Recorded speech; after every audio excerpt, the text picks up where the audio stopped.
હાલો વિદ્યાર્થી મિત્રો, જય શ્રી કૃષ્ણ. 10મા ધોરણના પરીક્ષા પાસ કરી અને 11મા ધોરણમાં આવ્યા એ બદલ પહેલાં તો આપ સૌને અભિનંદન. હવે 11મા ધોરણની અંદર 10મા ધોરણમાં ભણ્યા એના કરતાં થોડું કંઈક નવીન તમારે અહીંયા નવા વિષયો સાથે ભણવાનું રહેશે. અર્થશાસ્ત્ર વિષય છે એ આર્ટ્સ અને કોમર્સ બંનેમાં કમ્પલસરી સબ્જેક્ટ છે. એટલે આ અર્થશાસ્ત્ર વિષય આર્ટ્સ અને કોમર્સ બંનેના વિદ્યાર્થીઓને અગત્યનો છે. એટલે અર્થશાસ્ત્રની અંદર તમારે 11મા ધોરણની અંદર જે સિલેબસ આવે છે એ સંદર્ભમાં આપણે જોવા જઈએ તો કુલ 1 થી 11 પાઠ છે. હવે આ 1 થી 11 પાઠની અંદર પહેલો પાઠ આપણે અહીંયા જોવાનો છે. હવે આ પહેલા પાઠની અંદર જે હું તમને આ વિડીયો મોકલું છું એ મુજબ દરેક પોઈન્ટ હું તમને સમજાવતી જઈશ અને પછી એ સમજાવ્યા પછી જેટલું મેં સમજાવ્યું છે એના પ્રશ્ન હું તમને ફોટો પાડીને મોકલીશ. એ તમારે એક ચોપડો બનાવવાનો છે, જેમાં એ વર્ગ કાર્યનો ચોપડો, જેમાં જે કંઈ આ ચાલ્યું છે એ તમારે વાંચી જવાનું, સમજી લેવાનું વિડીયોમાં, અને પછી મોકલેલા પ્રશ્નો એ તમારે તૈયાર કરવાના છે. તો આ અર્થશાસ્ત્ર વિષયના સંદર્ભમાં આપણે અહીંયા આર્ટ્સ અને કોમર્સ બંનેના વિદ્યાર્થીઓ માટે અગત્યનું છે. એટલે અને બીજું કે આ વિષય થોડોક તમને અત્યાર સુધી 10મા ધોરણની અંદર જે ભણ્યા એના કરતાં આ વિષયમાં થોડું કંઈક તમને નવીન લાગશે. પણ આમ તો તમે 10મામાં સામાજિક વિજ્ઞાન ભણ્યા છો, એમાં ઇકોનોમિક્સ તમારે પાર્ટ આવતો હતો. જેમ કે તમે ભણ્યા હતા આર્થિક વૃદ્ધિ, આર્થિક વિકાસ, ગરીબી, બેરોજગારી, ભાવ વધારો, આ બધું જે તમે ભણ્યા છો એ અર્થશાસ્ત્રને લગતું છે. પણ અહીંયા થોડું કંઈક નવા શબ્દો સાથે તમારે ભણવાનું રહેશે. એટલે કંઈ પણ મૂંઝાયા વગર, ગભરાયા વગર આ વિષયને તમારે તૈયાર કરવાનો છે. વિડીયો મોકલ્યા પછી પણ કદાચ કંઈ ન સમજાય તો કોઈ પણ વિદ્યાર્થી ફોન કરીને મને પૂછી શકે છે, હું તુરત જ એનો તમને ઉત્તર આપીશ. તો હવે આપણે શરૂ કરીએ છીએ પહેલો પાઠ, એટલે કે ઇકોનોમિક્સની અંદર જે અર્થશાસ્ત્રનો વિષય પ્રવેશ છે એના સંદર્ભમાં આપણે અહીંયા અર્થશાસ્ત્રને લગતી કેટલીક માહિતી જોવાની છે.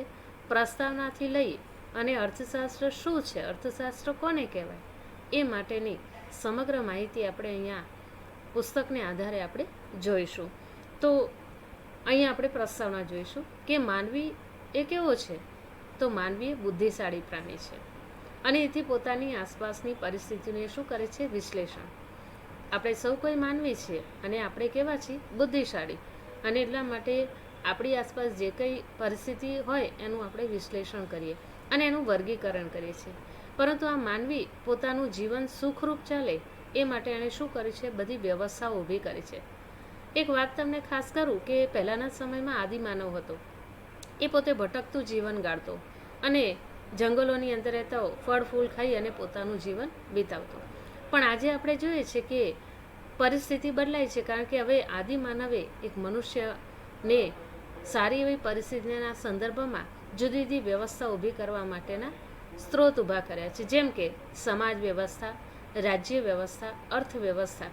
આ વ્યવસ્થાને સમજાવવા માટે તેણે પેઢી દર પેઢી ચલાવવા માટે અને વ્યવસ્થામાં ઊભા થતા પ્રશ્નો અને સમસ્યાના ઉકેલ માટે માણસે વિવિધ શાસ્ત્રોની રચના કરી છે.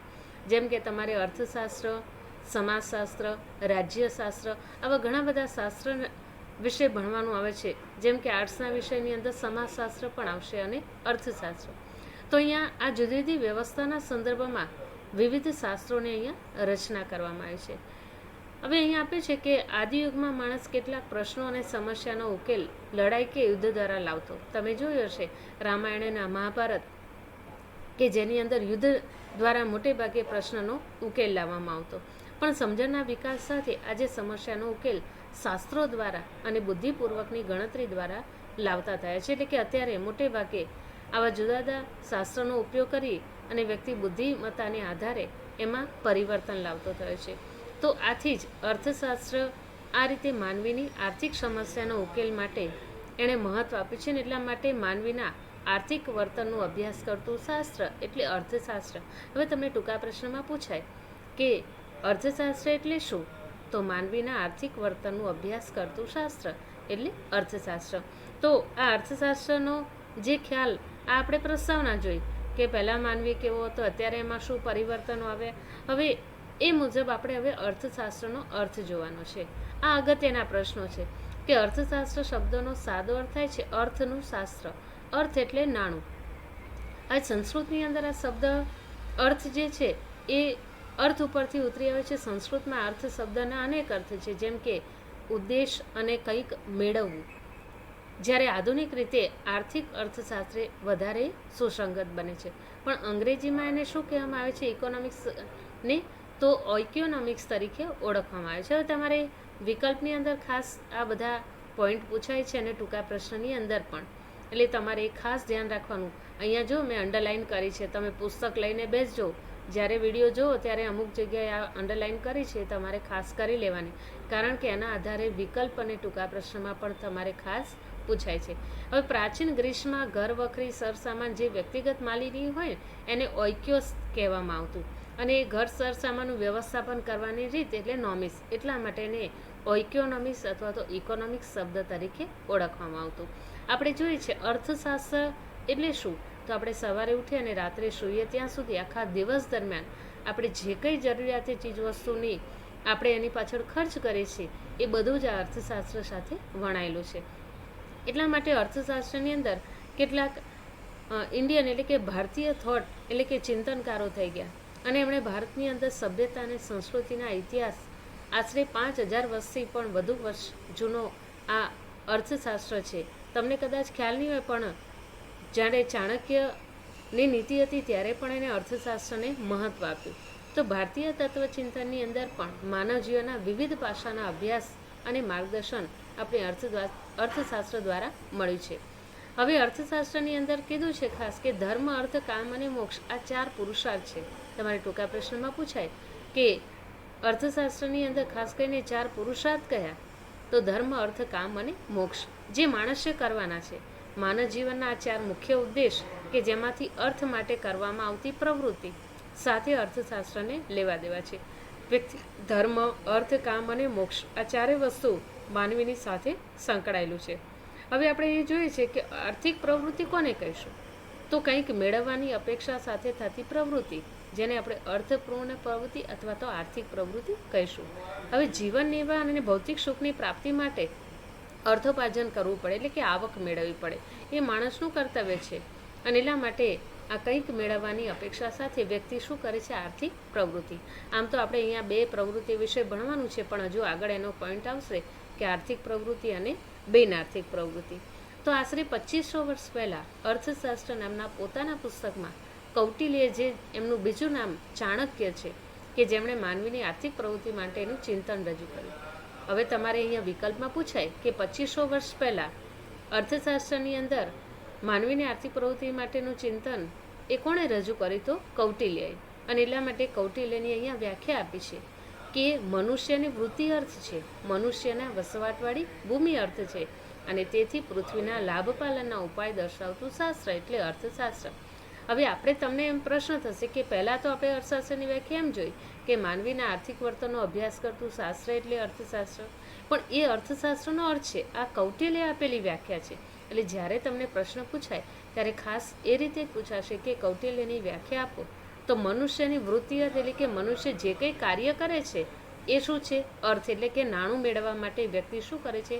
વૃત્તિ એટલે કે પ્રવૃત્તિ કરે છે. બીજું કે મનુષ્યના વસવાટવાળી ભૂમિ અર્થ છે, એટલે કે જે જમીન ઉપર તમે રહો છો એ ભૂમિ તમારી અર્થ છે, એટલે કે એમાં તમે નાણું ખર્ચી અને તમારો વસવાટ તમે ઊભો કર્યો છે.